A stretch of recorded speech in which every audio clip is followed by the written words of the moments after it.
Welcome to Chromaticus. Today we're going to talk about ostinatos and the different ways that composers use them.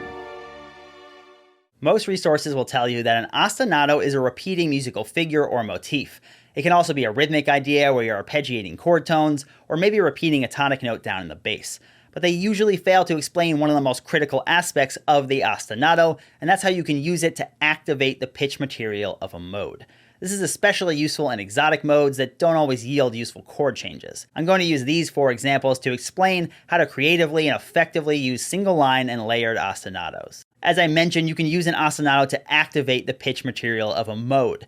Now you could play the entire mode if you really want to with a layered ostinato, or you could just play 2 or 3 notes and leave some ambiguity, which gives you some nice room to play around with melodically with different modes over top of that ambiguous ostinato. Let's take a listen to the first example today, which is A Night on Bald Mountain by Mussorgsky.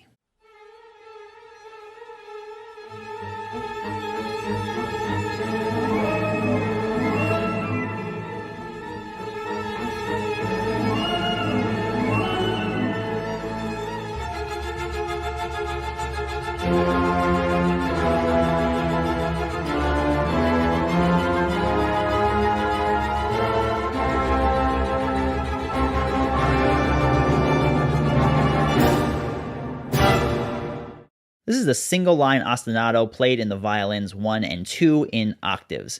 And what they're doing is sort of a chromatic trapping around the note A. So you have A, G sharp, A, B flat, and then the A again. Without more harmonic information, this could sound like Locrian natural 7 or Neapolitan minor.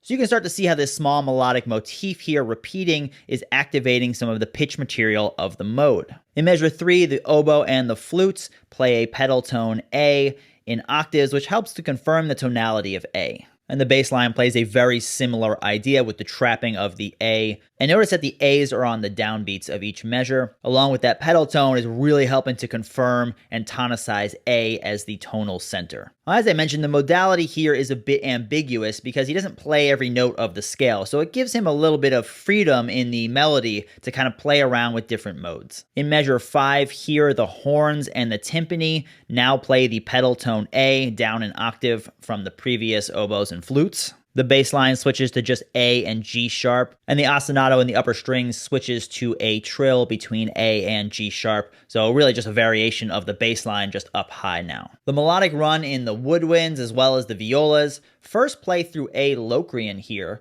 and then the second idea is playing through A melodic minor. Now the run doesn't play the G sharp, but it's obviously prevalent in quite a few other instruments. This whole phrase repeats, but the second time it repeats, the run in the woodwinds and the violas is slightly altered. So now the first time the run goes through Neapolitan minor, and the second time it goes through melodic minor, and this time he actually uses the F sharp.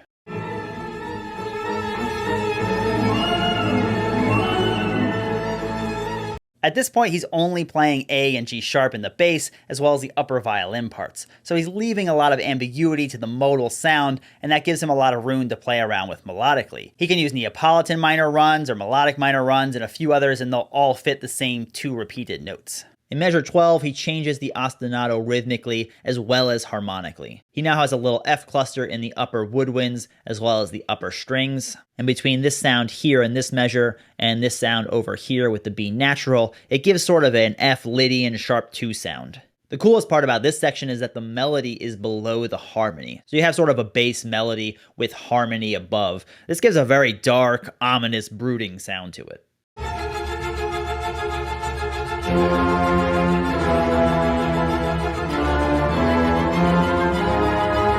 Our second example is Duel of the Fates by John Williams. I'm not sure about the copyright, so I'm going to play the Sibelius playback version for this one, but we're going to look at bars 5 through 25, and there's a link down below to a live performance if you'd rather listen to that.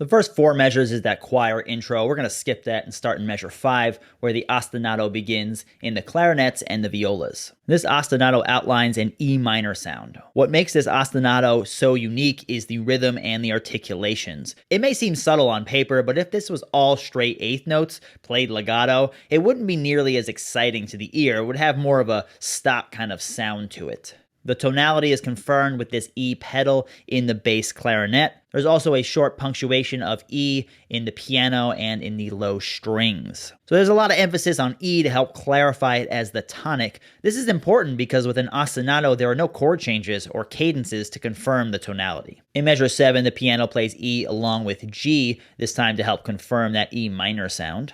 In measure 8, there's a D sharp leading to that E pedal tone, and a rhythmic variation of kind of the same idea in the piano and in the low strings. And that gives us an overall harmonic minor feel to it.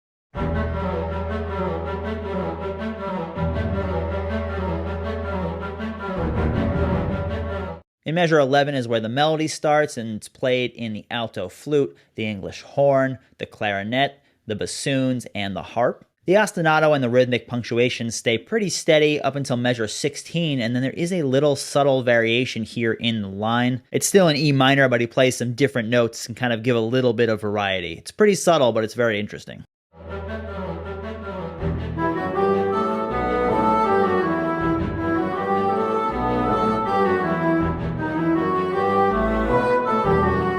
In measure 21, Williams expands that single line ostinato into a layered ostinato.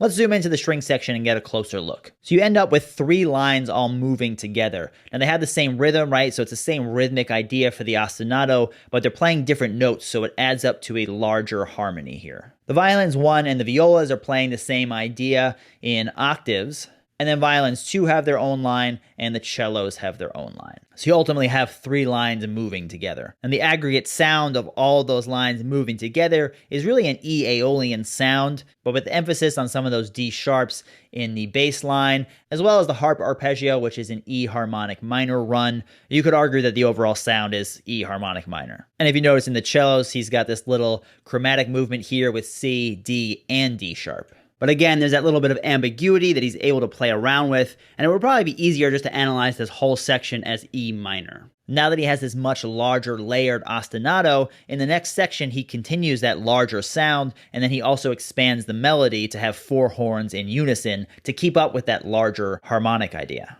Our third example is Jupiter from the Planets by Gustav Holst. We're going to look at bars 1 through 21. Let's take a listen.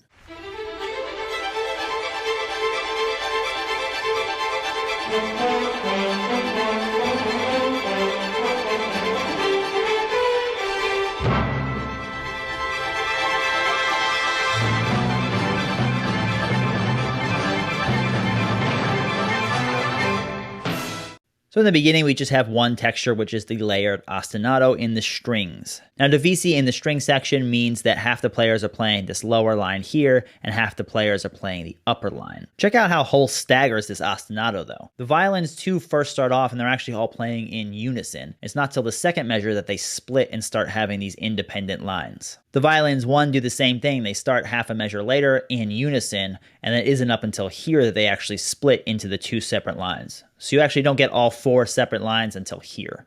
The ostinato is in 2 full string sections, so that's a pretty big sound, so the melody needs to project over that. Holst chose to have 6 horns play the melody in unison, which would be enough in terms of projection over the string sections, but he also adds in the cellos and violas in unison, which gives more orchestral weight to the line. And blending strings with French horns in that forte dynamic helps to soften the tone color of the brass a bit.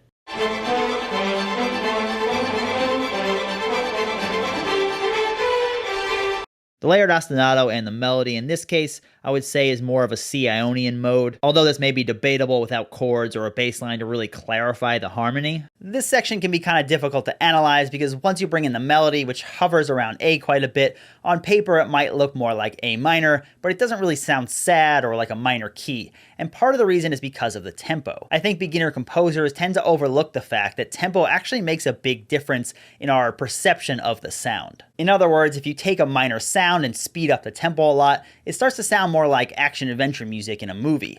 Whereas if you take a happy, upbeat melody in a major key and slow it way down, it can start to sound kind of sad and melancholy. So tempo actually makes a big difference in our perception of mood. It's not always as clear-cut as major key and minor key. And if you look at measure 12, there's a big fat C major chord which confirms that C Ionian or C major feel.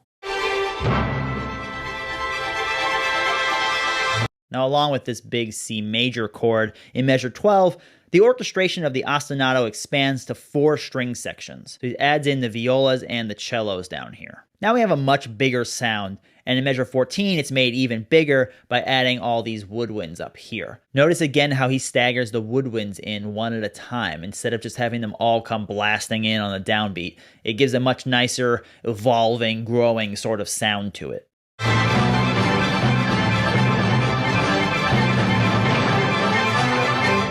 So now that Holst has expanded the instrumentation, resulting in a much bigger sound, he also expands the melodic instrumentation to keep up. And this is another example of a very low melody with a ton of high up harmonic energy. Very cool sound. Our fourth example is Petrushka by Stravinsky. We're going to look at bars 1 through 17. Let's take a listen.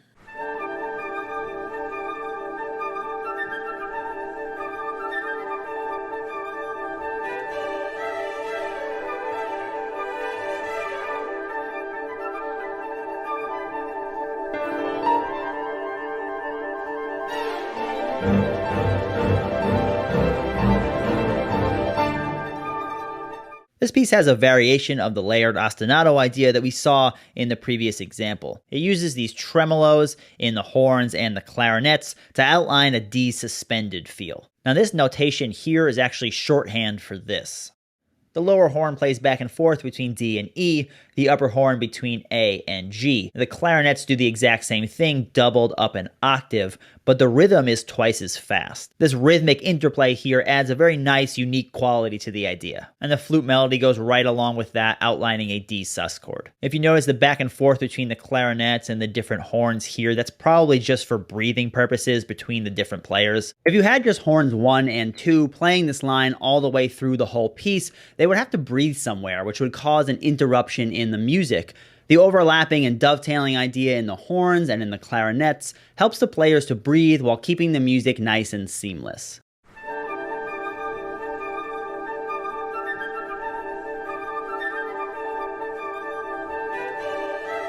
And this repeats, and the second time the cello has a little counter melody going on underneath the flute, but it mostly stays the same in here until measure 12 where he adds B flat and C. This creates a very odd harmony. It's like a D7 sus4 with a flat 13. The B flat most likely is just being added for some dissonance, which creates that little cluster effect that Stravinsky used quite often.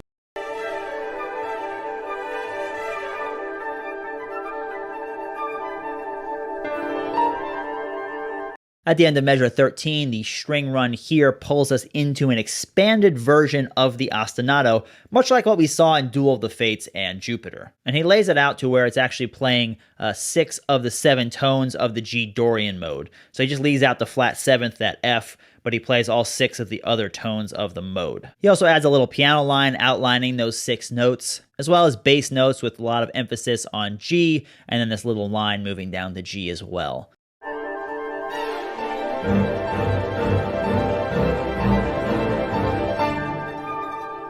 So this section has a little more emphasis on that G Dorian sound, whereas the previous section had that D suspended feel. This is a really great way to keep music going and keep it interesting without having to constantly write new material. He essentially takes a break from the melody, he expands the ostinato, he adds in those B flats and Cs to give a fuller modal sound, and he expands the instrumentation, and he adds yet another rhythmic idea underneath. In measure 17, he shrinks down the whole texture again for the repeat of the melody.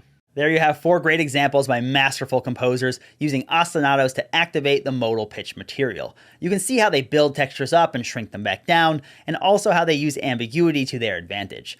Now you can use ostinatos in your own work, and don't forget to play around with ostinatos down below as well as up high with a melody down below for very different feels. Alright, that's going to do it for today. Thanks for watching. Remember to keep studying, keep practicing, and keep growing. See you next time.